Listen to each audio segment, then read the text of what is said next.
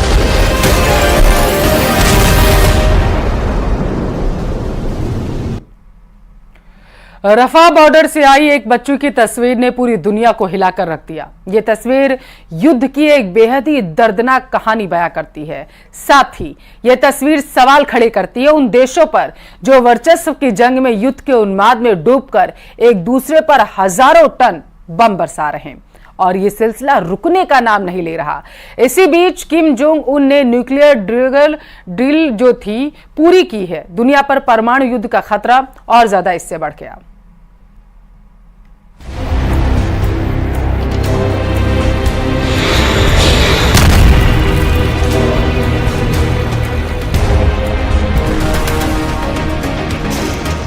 ये बारूदी विध्वंस कब रुकेगा? इस त्रासदी से इंसानियत कैसे बचेगी? क्योंकि इस आजमाइश ने अगली पीढ़ी को संकट में डाल दिया है। मौत का ये तमाशा कितना विनाशकारी है, बस इस नन्ही सी जान को देखकर समझ लीजिए, क्योंकि एक जोरदार धमाका हुआ और इस बच्ची का सब कुछ छिन गया।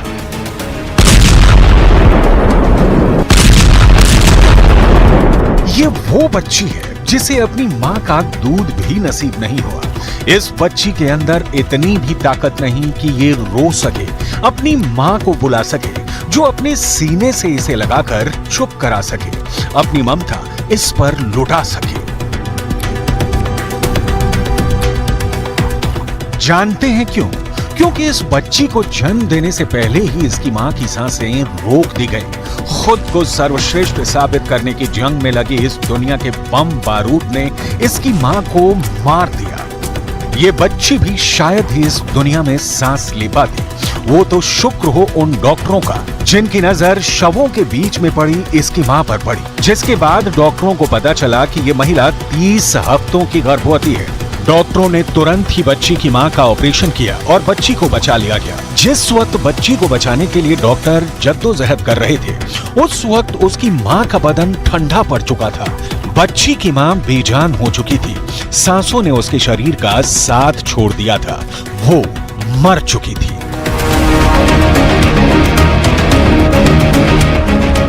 ये रफा का सबसे नया दर्द है।